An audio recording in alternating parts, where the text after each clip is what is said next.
All right. As I stated, we have a special guest, Steve Patrick, on the show with us today with Level the Playing Field. So, Steve, thanks for joining the show, man. Yeah, thank you for inviting me. Absolutely. And Steve and Miller have known each other for a while. So it's just great. You know, it's a small world. It's great we can all connect like this.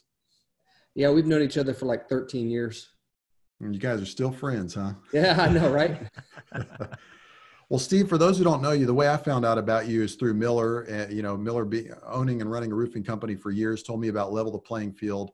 I went to the Facebook group and thought, wow, there's thousands of members and there's great tips and insight here on how to deal with all the issues you deal with as a roofer. So kind of give our listeners and our viewers kind of the background story on who you are and how Level the Playing Field came about. Yeah, about 22 years ago, I was selling those point of sale machines. You know, you swipe your credit card. And as working for the bank, I would get a cut off of every swipe. So I wanted to sell to roofing companies because I know that they had a big ticket item, or like car dealerships, right? You put the whole roof on your credit card, and I would make a small percentage off of every swipe. And so I would go and talk to roofing companies. And I talked to this one roofing company, and the guy said, no, I was in Plano. He goes, no, I don't need one of those swipe machines. I've been in business for 30 years. I've never needed one of those. And 30 minutes later, he had bought two. And he goes, I want to hire you to sell roofs. I said, no, man, I got the best deal going in the world. You know, this residual thing going on. And like 2 weeks later, the bank I was working for sold out to another bank. And the new bank says, oh, by the way, we're starting everybody out at zero. You lose all your residual clients that you had built up.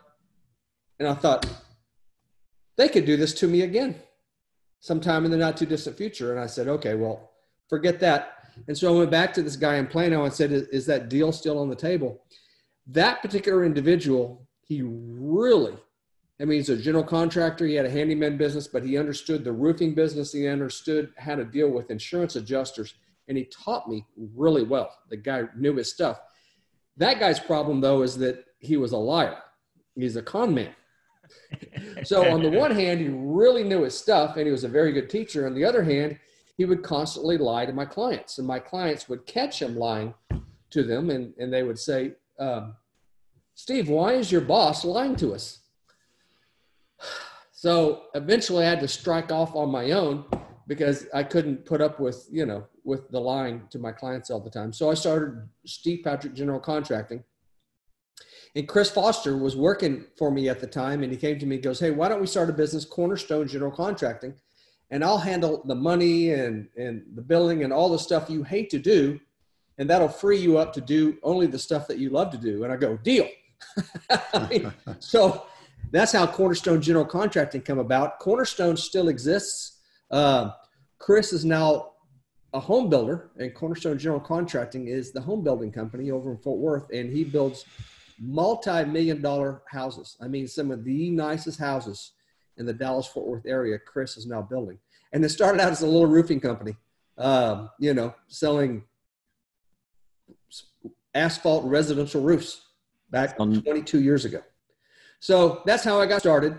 And I did contracting for about 7 years. And about 15 years ago, we had a dry spell in Dallas. There was no hail or no wind for 2 years. Very unusual for Dallas to go through a period of time with no storms. Very unusual. And so unusual that we were doing bathrooms and we were doing kitchen remodels. I mean, you know that things are slow when you're in a woman's nest. And both Chris and I had gotten our adjuster's license, not because either one of us wanted to be a claims adjusters, because we didn't. We got our adjuster's license so that when you get up on the roof of one of those borderline roofs, you could pull out your card and say, hey, I'm an adjuster also. And sometimes you could get the roof bought back then anyway. In fact, I got lots of borderline roofs bought that way back in the day, pulling out my adjuster's card. And then we had that dry spell with no storms. And all of a sudden, 15 years ago in the fall, there were 3 hurricanes that hit Florida, one right after another. And the third one was Hurricane Ike. And that's when Chris said, hey, we're sucking wind here in Dallas. Why don't we go, we have our adjuster's license. Why don't we go work the hurricane in Florida? Hurricane Ivan. It was Ivan, not Ike. No, Ivan. It was Yeah. Ivan. You're right. It was Ivan. Yeah. That's right. Ike was in Houston. Ike was Houston. Yeah. Yeah. And so I thought, wow, that makes perfect sense. And it had never occurred to me to be an adjuster because I didn't ever want to be an adjuster. And so the only thing I had to learn is I didn't know the software. I'd never seen the software. So there was a learning curve on the software. I mean, I could scope property losses. That was easy. I could do that in my sleep. I've been doing that for years. And so, and talking to people, I don't have a problem doing that. So my learning curve was learning IntegraClaim. That was pre-Xactimate day. Yeah. Oh, yeah. Everybody's using IntegraClaim. Yeah. And so that's how I got into adjusting. And then I worked, I think Hurricane Wilma and then Katrina hit. Yeah. And I worked like 9 months and I was field training adjusters in Hurricane Katrina. And so I did like 3 months of wind and 6 months of flood claims. And then Ike hit in Houston. And that's when they made me a general adjuster. A general adjuster is someone who can handle the complex multi-million-dollar claims. I handled school districts. I had a high-rise hotel. I had a mega church. I had several big, huge hotels and motels that I had adjusted in Hurricane Ike. And then I worked, most all the hailstorms and hurricanes since then. During that period, right after Katrina, I started my own claims adjuster, licensing and training school. So I had noticed that claims adjusters were pretty poorly trained and they didn't know how to scope property losses. And you know the old saying, find a need and fill it, build a better mousetrap. So I started my own school. And so I was licensing and training claims adjusters, how to properly handle claims. And I was doing that for a bunch of years. I started doing appraisals probably about 15 years ago. No, that's not true. 20 years ago. I started doing appraisals 20 years ago. And about 5, 6, 7 years in, I had so many appraisals coming in and I had so much work with the school that I was just like crazy busy. And I had to decide between the two. And so I decided to stop doing the school and do appraisals. And that's when Vail Training Solutions contacted me and they wanted me to become an instructor for them, which was cool because I wasn't so busy with my school. And so I don't know if you've ever heard of Vail Training Solutions. They're in Arlington next to Six Flags. Yeah. They're the oldest and most prestigious claims adjuster training school in America. And so, that was nice working there. I worked there for about a year and taught some classes. And then I just started doing appraisals full time. The thing that really, I read a book when I was there at Vail. It's called Delay, Deny, Defend. I highly recommend you guys read that book. It's hard to come across a copy. Delay, Deny, Defend. And what occurred to me when I'm reading this book, I was trying to be a change agent in the insurance industry. I was trying to help teach claims adjusters to be more thorough and be more accurate and to account for all the damage and how the damage actually had to be correctly, properly repaired to maintain best practices, construction best practices, teaching those sorts of things. Most claims adjusters don't know those sorts of things. And when I read this book, it occurred to me that I was wasting my time, that the insurance industry didn't want the claims adjusters to be accurate and taught well. Back in the day, 20, 30 years ago, yes, they did. They spent a tremendous amount of money training their adjusters. And even like 10 years ago, 5 years ago, it occurred to me, about 5 years ago, it occurred to me after reading this book that the insurance industry doesn't want their adjusters to be well trained. They want them to do what they're told. And those are two very different things. And I realized I was wasting my time. And I don't know about you guys, but I'm not getting any younger and I don't have time to waste. So I said, fine, I'm going to go back to my roots and I'm going to train contractors and public adjusters and even the plaintiff attorneys who are humble enough to say they don't know everything, because some of those guys have the God complex like doctors. They think they know everything. The ones who are willing to listen, I'm going to train them how to deal with unreasonable claims adjusters. So I've been doing that for about 5 years now. I think I probably spoke to around 10,000 contractors live last year. This year will be far less because we're not speaking to anybody live. So, but that's what I do. I go around, I've had private trainings as few as 3 people. And I've had large groups as large as 3,000 with Win the Storm and everything in between. And usually the audience that I typically speak to is somewhere between 1 to 200 people. And so about 3 years ago, somebody mentioned to me that we ought to create a Facebook group and run it like a forum. And I didn't know what that was. I mean, I'm not really all that techie of a person. And so I looked into it and I told my business partner, Tony Rugas. Tony's been doing this 48 years, by the way. The guy has forgotten more than I know. I mean, he knows more about this business than anyone that I know. This isn't Killian Red, by the way. It looks like it.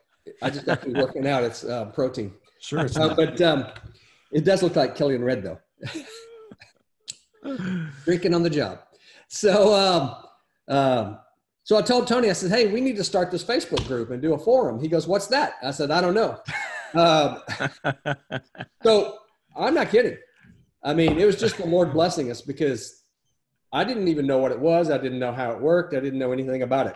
And I told him, I said, if we don't screw this thing up, we might get 100, maybe even as many as 200 contractors get on here. And so just, a few weeks ago, we topped 9,000. And it's just crazy. I mean, compared to some of those people on, on Facebook, they have groups of 1 million people or something like that. But, for our little niche, however you want to pronounce it, of storm restoration contractors, primarily, I mean, we have some fire guys and some water restoration guys in there and such. But for our small little slice of America, it's not a bad little bunch of group. Oh. I teach contractors to stop seeing each other like the guy down the road from you. Stop seeing that guy as your competition and rather see him as a brother in arms, and we can all help each other out. So that's really what our Facebook group is. Mm-hmm. It's a group of contractors who come together as a band of brothers to help each other out. So if I have an issue, let's say an adjuster is acting in a particular manner, or I need to identify some building, some type of construction or some type of building material that I'm not familiar with, I can go on there, and there's 9,000 contractors on there. And out of the 9,000, probably 10% of them, which is 900 contractors, are actually experts. Mm-hmm. Imagine a group of 900 contractors that are experts, and you need some expertise in this area or that area. So you make your post on level the playing field, and boom, not only do you get an answer, but sometimes you get answers from other guys. Some of those guys know what they're talking about. Some of them don't. You have to be discerning. The old saying, keep the chicken and throw away the bones. So, there's 9,000 people on there. Some people on there don't know what they're talking about. So you do need to be discerning.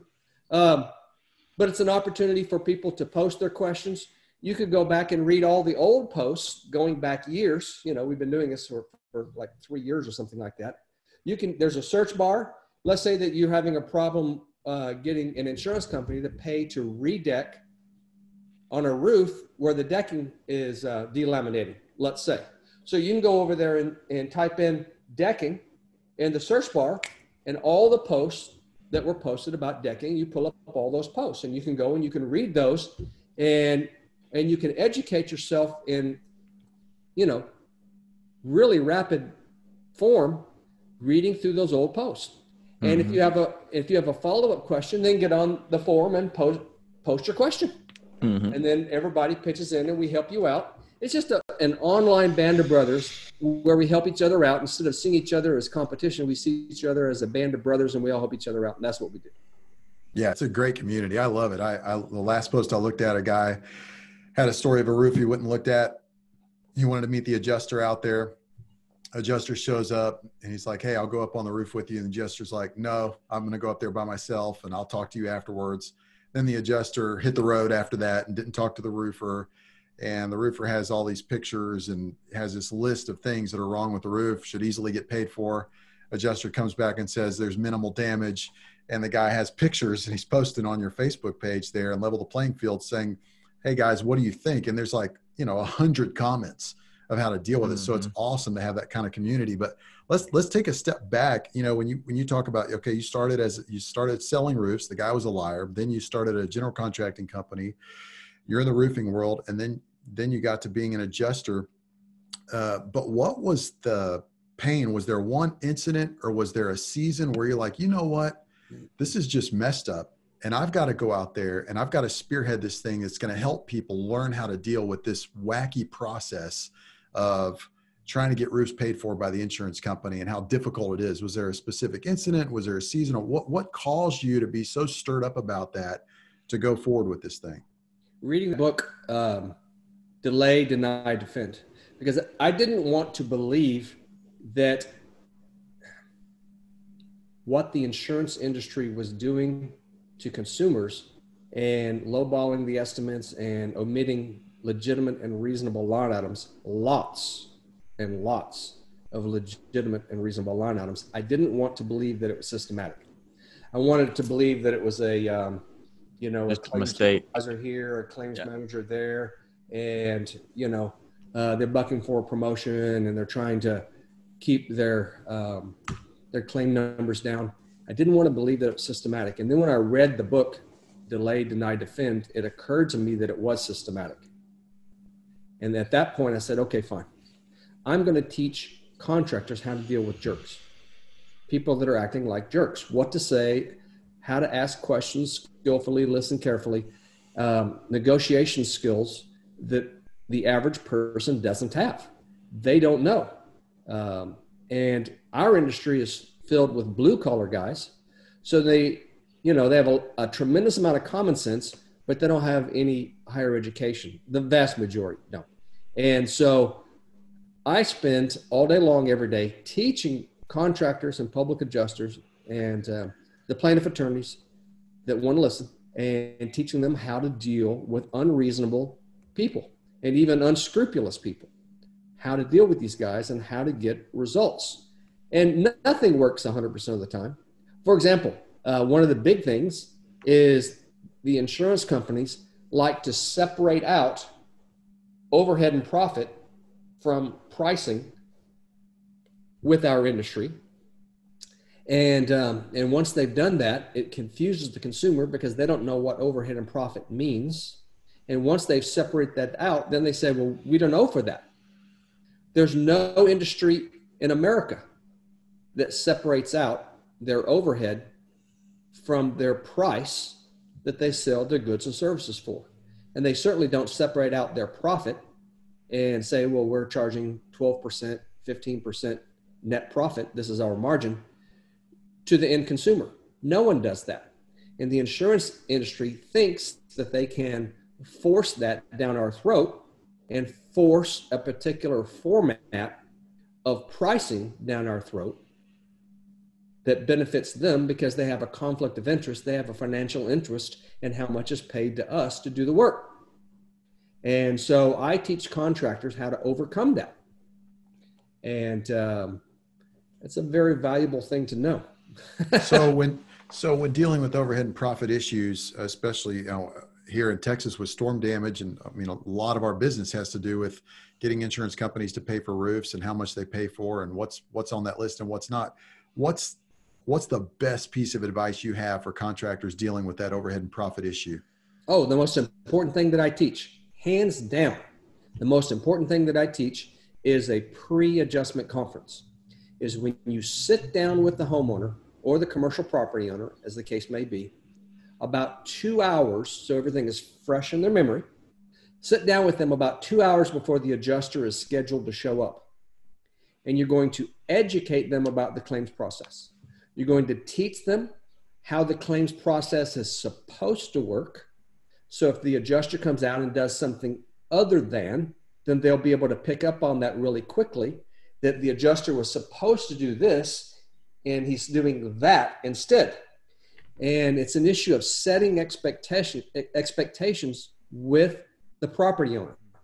And if you set expectations ahead of time, then when the adjuster does nonsense, the consumer then can stand up for themselves. They're not standing up and being on your side, the contractor. They're standing up for themselves. Mm-hmm. They're saying, no, that isn't right. I don't have to go out and get 3 bids. Mm-hmm. Where in my policy does it say that I have to go out and get 3 bids? I already have hired a contractor. Why would I want to go out and get 3 bids if I've already hired a contractor? Where in my policy does it say that I have to do this, such and such? Or where in my policy does it say I have to do that, such and such? And if they start asking those kinds of questions, where in my policy does it say I have to qualify for general contractor's overhead and profit? Where does it say that? You know what? The adjuster doesn't have an answer for that because the policy doesn't say that. And so the consumer can ask a question like that, and it puts the adjuster back on his heels. He's so used to just saying whatever he says, and there's an assumptive authority as if he's wearing a badge or something. Mm-hmm. There's an assumptive authority from the consumer. Well, if the adjuster says such and such, it must be true. But rather, we teach consumers to ask questions to make sure that what the adjuster says is, number one, true. For example, an adjuster says, well, that's just my company's internal policies and procedures. When exactly did the consumer agree to be bound by the carrier's internal policies and procedures? They're not bound by those policies and procedures. If they are, so the consumer can ask that question. Where in my policy does it state that I'm obligated to obey your company's internal policies and procedures? Show me in my policy where it says that. Because if I am bound by your company's policies and procedures, I need the manual. Send me the manual of all the rules that I have to follow. And if you're not going to send me the manual, then obviously I'm not bound by your company's internal policies and procedures. And so therefore, stop trying to put extra contractual obligations on me and trying to make me follow rules that I'm not obligated to follow. Imagine a consumer saying something like that to an adjuster, and the adjuster realizes that his feet are firmly planted in midair. He doesn't have any ground to stand on. That what he's been saying all along is nonsense, and it's never occurred to him before that it's nonsense. But when the consumer asks these questions, then all of a sudden they go, wow, you know what? That's a really good question. Anyway, so that's what I teach. I wrote a book called Level the Playing Field. It's about 250 pages or something like that. Half of it is written for the consumer to educate the consumer what's going on with their insurance claim. And the second half is written to the professionals, the contractor, the public adjuster, the plaintiff attorney, anyone who's working in the industry, to educate them how to deal with claims adjusters and how to get clients the maximum legitimate settlement for their claim. Yeah, I had an instance like that where I had the presence of mind to prepare the customer ahead of time that, hey, if the adjuster says this, what he's really saying is you need to get 3 estimates for each of these 7 trades that happened on your house. And I told her this, 30 minutes before the adjuster got there. And she was a young mother. She had 2 or 3 kids at home. Her husband worked in downtown Fort Worth, some engineer guy. And so I told her that. I said, hey, if he says, when I ask him, are you going to pay me overhead and profit on this claim? If he says no, he's asking you to get 3 estimates times 7 different things. Okay? She's like, okay. For free. Yeah. And so the way it's supposed to work is they're supposed to pay me to go and coordinate all this stuff. So when I asked the adjuster standing just inside of her door, this is a complex loss. I'm going to coordinate all these repairs. Are you going to have my overhead and profit on there? Well, unfortunately, fill in the blank with how this has changed over the years. Used to be Sure. 3 trades, and it's, well, if there's a leak, and then, the complexity, now the coordination. Whenever I asked him, he said, no, we're not going to pay that because of whatever his reason was. And it was like you lit a fuse under her. She went off on this adjuster. Good. Like, what do you mean I have to go and get 3 estimates for all of these different things on my house? I'm a mother. My husband works full time. I do not have the time to do this. And he kind of left with his tail between his legs. And he didn't pay it, but I got a phone call after we did the work from some other higher up, all right, well, where do we need to be on this? I'm like, well, it's 20%. And they paid it. But it was from having that conversation ahead of time with the homeowner to make sure that they understood what was really being communicated. Otherwise, it just goes right over their heads. It's so French to people that don't deal with it every day. No question that educating the consumer and setting expectations with them will get greater results. I'm talking about educating them what's legitimate and reasonable, not lying to them, not misleading them, not getting them. I'm talking about straight up, above reproach, what's true and accurate and what's real. Mm-hmm. Only asking for things that are legitimate and reasonable, and including nothing on your estimate that isn't. Being above reproach. No, stop telling little white lies. Stop adding to the truth. Stop, stretching the truth. What's the third word in the phrase little white lie? Lie. We've all done it. Anybody who says that they've never lied in their life, that's the biggest lie that they've ever told, is that they've never told one. BS, right? Yeah. So the question isn't whether or not we're liars or not. How many lies do you have to tell to be a liar? Just one. Right. So we're all liars. So there has to come a time in your life where you draw a line in your sand and you say, never again. I will never tell another lie again. Listen, no matter what you sell, consumers buy from people that they know. That's marketing. They have to first of all know who you are, that they like, and that they trust. And if you're telling lies or misleading the consumer, how long is it going to be before they find you out and they don't trust you? Mm-hmm. So do you want referrals, or do you want to have to knock on doors the rest of your life? Mm-hmm. I mean, if you want referrals, then what you do is you turn the client into what Paul Reed refers to as a raving fan. And they're such a raving fan of you that they tell everybody that they know about you, mm-hmm. because they're a raving fan, because they like you and they trust you a lot, mm-hmm. because you've gone above and beyond and you've exceeded their expectations instead of going around and lying to people, which is what a great number of people in our industry do. There's lots of people in our industry that are liars, cheats, and thieves. Mm-hmm. It's the reason why we have such an uphill battle. Well, one of 2 reasons we have such an uphill battle with the insurance industry is that our industry does have a lot of liars, cheats, and thieves in it. Mm-hmm. Right? I mean, why do we pretend otherwise? I mean, we're going to be an ostrich and stick our head in the sand. But conversely, so we call out the liars, cheats, and thieves in our industry. When is the insurance industry going to call out the liars, cheats, and thieves that are acting as claims adjusters on their forums? When are they going to, when one of their guys gets arrested, when are they going to post it on their forum? Look at our guy. See, we do that all the time. Don't ever do business with this guy because he's a liar, a cheat, and a thief, and he's been arrested. And so now we know another guy in our industry to never do business with. It would be refreshing if the claims industry would do the same thing. And if they're going to pretend that they don't have any, then they're either grossly incompetent to believe such a thing, or they're colluding with the industry. I don't know. If an adjuster goes out and he says, I can't see any damage when the damage is legitimate, then either the adjuster is incompetent or he's colluding with the carrier to deny legitimate claim benefits.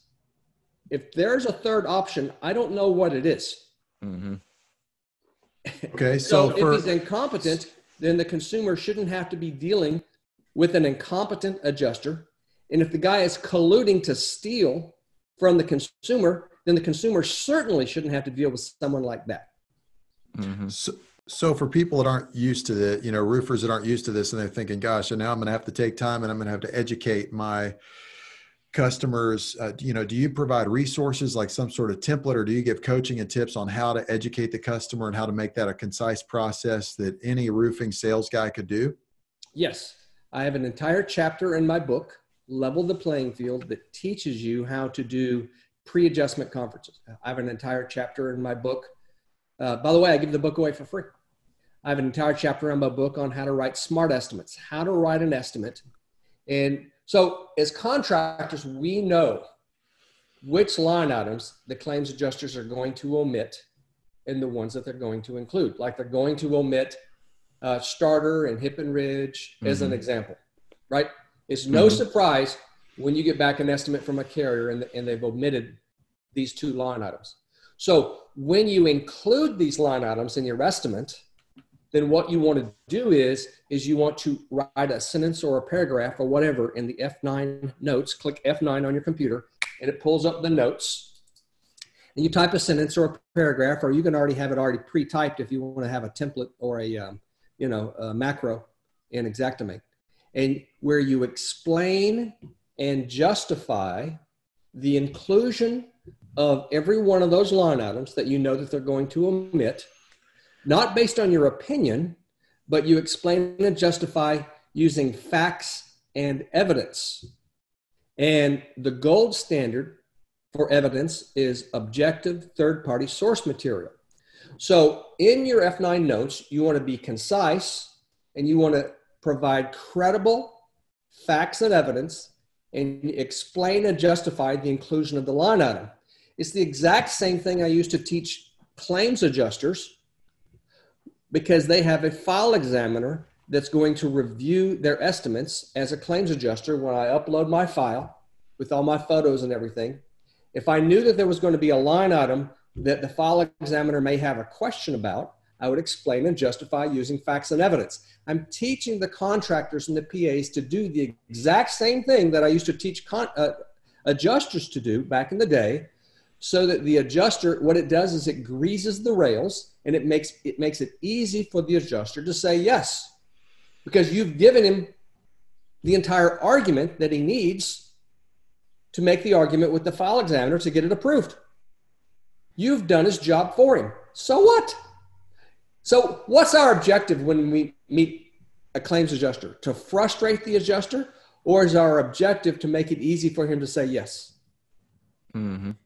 Our objective is to make it easy for him to say yes. So we create smart estimates. We visit with the consumer beforehand, and we set expectations. We educate them as to how the process works, because the consumer has no idea what to expect. And if we're not the ones setting expectations, then the claims adjuster will be. So who has the consumer's best interest at heart nowadays? The majority of the time, Contractors, the professional contractors, not the liars, cheats, and thieves. They have their own best interests at heart.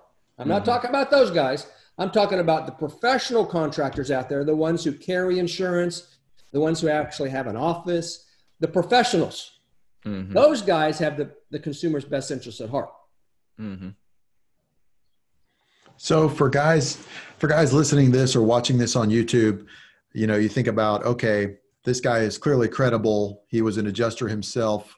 He has what it takes to teach me these things.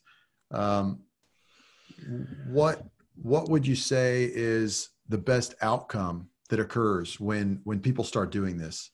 Actually, I've had contractors come out and tell me that it completely transformed their business. So I got a call about 9 months ago from this young contractor. He sounded like he's probably 25 years old.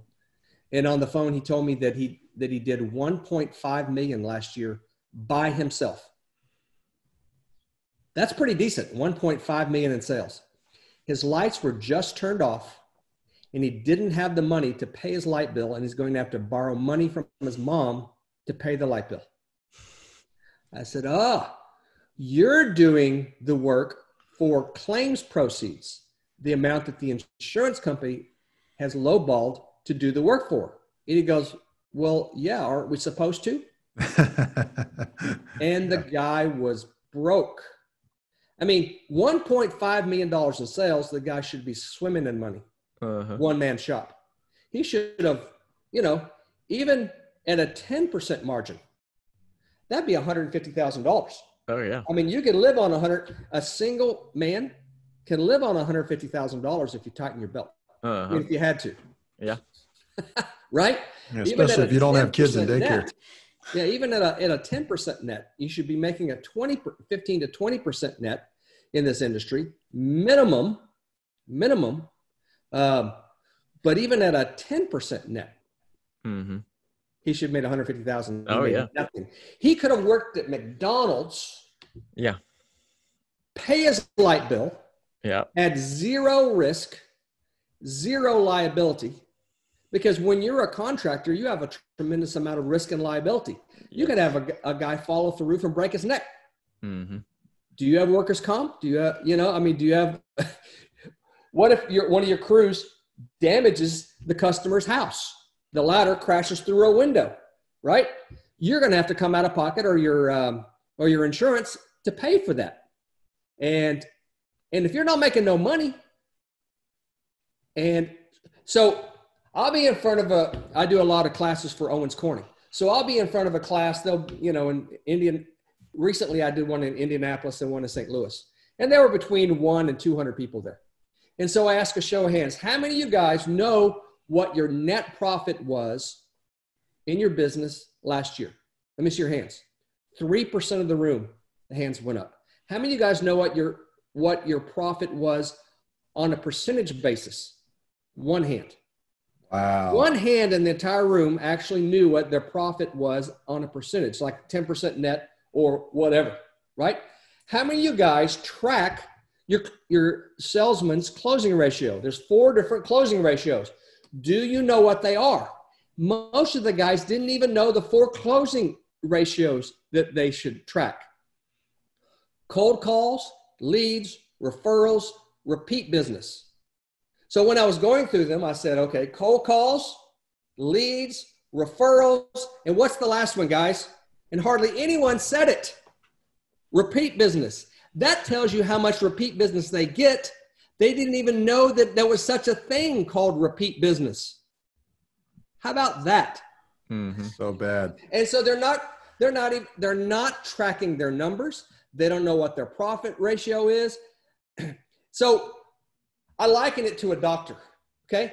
There could be a doctor who is just a phenomenal physician, but the guy's a horrible businessman and he goes out of business and he no longer has his doctor's office and he's working for a hospital somewhere. Why? Because the guy's a horrible businessman. He could be an excellent physician. You could be just one hell of a roofing contractor and not be making no money because you don't know to run your business and you don't know how to run your business. Yep. So you'd sure better, I mean, these are blue collar people for the most part. We're blue collar people. I mean, I think I have like 10 hours of college. I'm a blue collar guy, right? So what do? I'm a voracious reader. I have like I bought like over 50 books on the art of persuasion and influence. And I've got about 30 of them left that I'm going to read. And so the average millionaire reads 50 books a year. So I'm a voracious reader. So I'm going to educate myself so that I learn these things so that I can actually be the best Steve that I can be. Because if I'm not going to be the best Steve that I can be, then I'm just going to be mediocre. And I don't know about you, but I have no interest in being mediocre. I want to be extraordinary. You know, that word is made up of 2 words, extraordinary. And people better figure out what the extra is. Otherwise, you're just going to be ordinary. And so if somebody hooks up with your training or buys the book and starts trying to practice these principles, is there a success story of a company or a particular contractor you've worked with where they started putting these things into play and it resulted in X number of additional revenue in a given year? I mean, what kind of success story do you have to motivate people listening to this right now? So there's a fella in St. Louis, Missouri named Edgar Gonzalez. I actually met Edgar because he's also he's on the board of advisors for the American Policyholder Association, which I highly recommend that you guys join. So I met Edgar. He's a member of the advisory board, and I met him at one of the board meetings. And he's implemented every single thing. He took my book, Level the Playing Field, and he just studied it. And he read through it like 3 times, and it's all highlighted, and he studied it. And he's on the forum on a regular basis, and he implements, and then he learns. And he stood up at a class that we gave a couple, like probably 9 months ago or something like that. And man, he just went on and on by the fact how little money he was making beforehand, and he didn't even know what his profit margins are, and how much he's making now, legitimate profits, not illegitimate stuff, but legitimate profits, and how it's transformed his life. And all he's done is just implemented these common sense things. This isn't rocket science. I mean, you don't have to be an expert. You just have to implement stuff that works and be consistent. And it works. So study the book, join the forum. So you can download my book for free. All you have to do is text the word ebook, no hyphen, just 5 letters, EBOOK, to the following phone number, 214-496-5182. Again, text the word ebook to 214-496-5182, and then I ask for your name and the phone number and your email address and the name of your firstborn child. No, I'm kidding.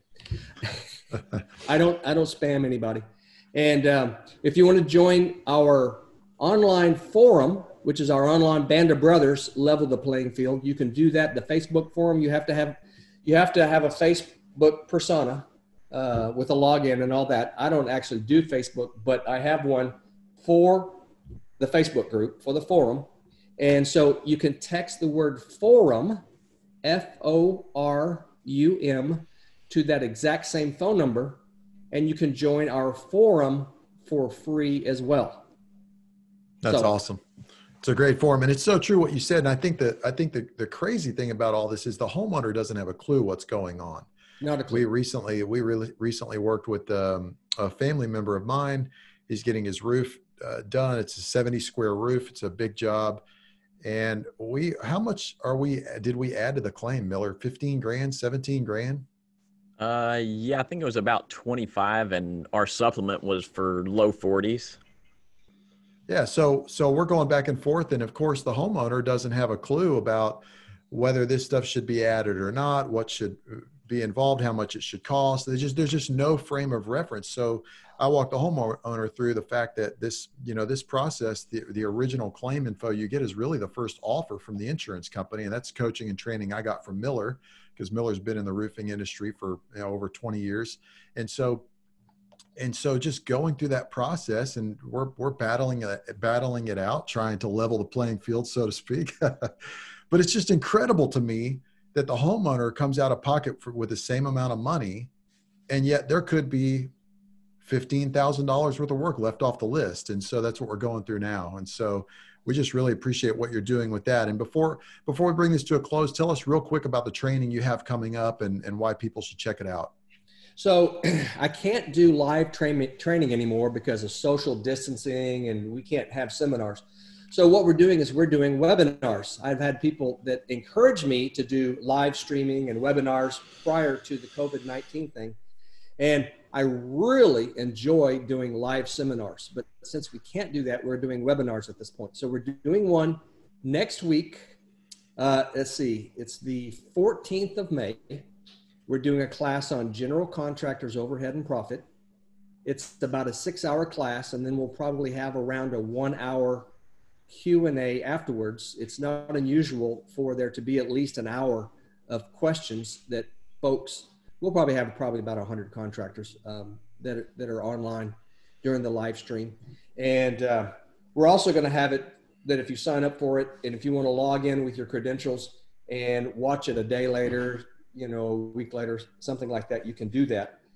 It's really smart to do that because the second time you watch it, the third time you watch it, you'll pick up on things you didn't pick up on the first time. I mean, you guys are probably, you've noticed that before on different trainings and classes that you pick up on things. And so that's the first day, is the general contractor's overhead and profit. By the way, so I have a book that I wrote on general contractors overhead and profit. It's I've invested probably around probably about 200 hours writing that book, 50 pages. And we include it for free. You can't buy the book for any price. You offer me $1,000 and I'm going to turn you down. I don't sell the book, but I give it away if you attend our overhead and profit class. So you can get the book for free. So our live classes, the real seminars, we give away the physical book, and the classes that we do, the webinars, we email you a PDF of the book, and then you can take it to Staples or Office Max and print you up a copy. If you're like me, you like to have a real book in hand when you read it, as opposed, if you want to just read it on your device, you'll get the download when you attend the class. We're throwing in a bonus class on Friday, the 15th. It's going to be on the appraiser umpire course. And so if you'd like to do appraisals, and we definitely need more good, highly qualified appraisers. If you'd like to learn how to be an appraiser or an umpire, spare time, part-time. I started out 21 years ago doing appraisals, spare time. And then next thing you know, I had a number of contractors referring me clients, and then I'm doing it part-time. Miller starts referring me some of his clients, and it blew up, and it was a full-time business there for a while, me doing appraisals. Not everybody wants to do it full-time, but there's worse things than having a spare time business where you can make $150, $175, $200 an hour in your spare time and help consumers get a righteous outcome on their claims. I mean, what a great deal. So that's the second day. And we're going to do both days for $4.95. And that's not $4.95, by the way. $495. And so if you'd like to attend you don't have to attend both classes. You can attend just one day if you prefer. You can sign up at our website, gcont.com, just like General Contractors Overhead and Profit. So it's, write this down, GCOAND, you have to spell out and, P.com, GCOANDP.com. You can't use the ampersand symbol when you're typing in a web address, a URL.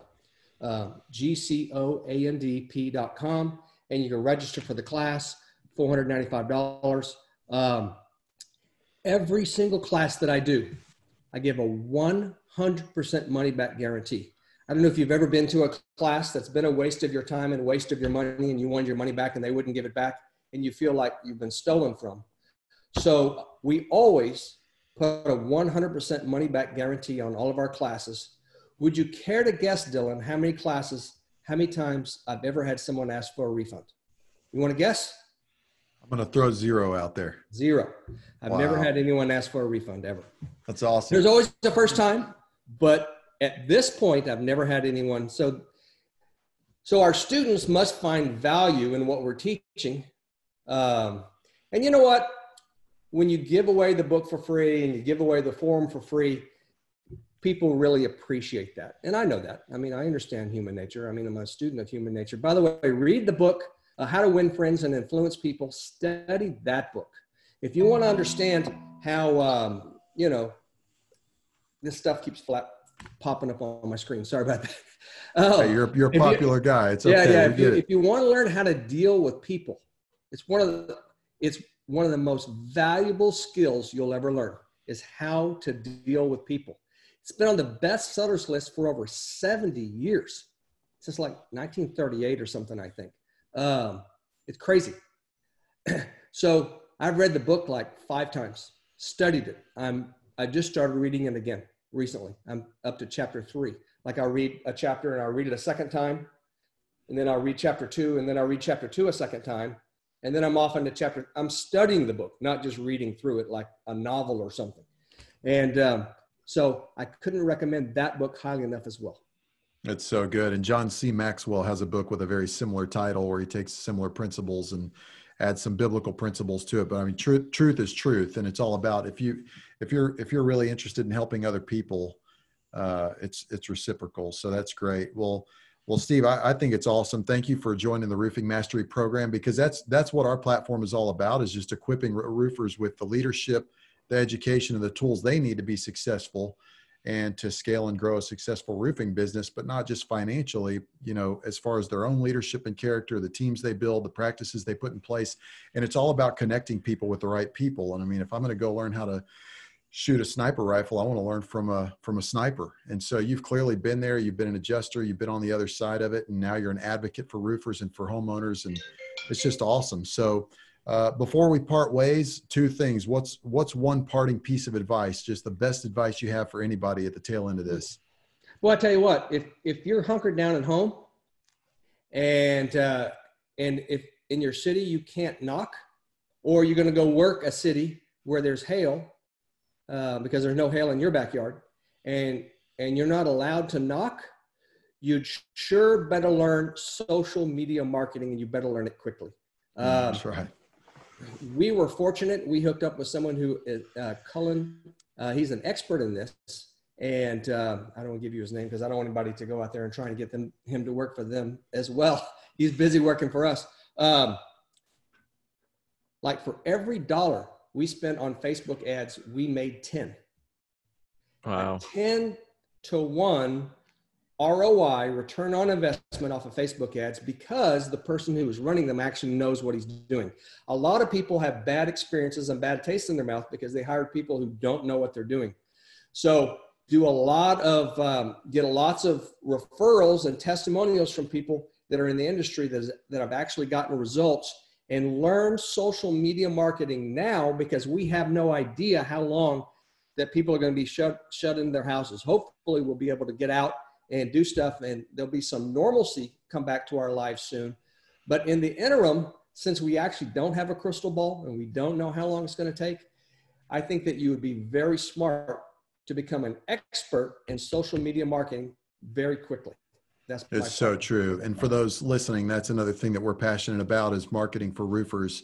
And one of our partners was a partner in a very large digital marketing company. They had over 300 customers, millions in ad spend every month.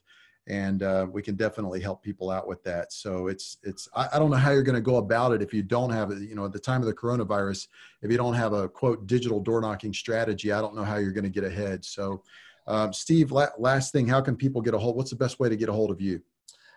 So the best way to get a hold of me is probably, I don't do email anymore. I know it seems weird. I was wasting an hour a day swimming through a bunch of nonsense in my inbox and stuff like that. And I come to the realization I don't have an hour a day to waste on that. So best way to get a hold of me is to text me. And if you want to email me, text me that you've emailed me. So my cell phone number that you can text me is 214-244-2639. And just text me. Don't call me out of the blue, because my hands may be full. I may be in the middle of something like this. Like I've had several phone calls come in, and obviously I wasn't able to answer the phone. So the best way to get a hold of me is text me on my cell phone. And then as soon as I have an opportunity, I always get back with everyone. So, yep. Awesome. Yep. Well, thank you so much for that, Steve. And we really appreciate you being part of the platform and appreciate everything you do. And hopefully we'll send a lot of people your way to check out your training. And I know we've benefited from the training that you provided, and it's been the difference maker in our business as well. So thanks again for joining the program. Man, you guys are real professionals. You really did well.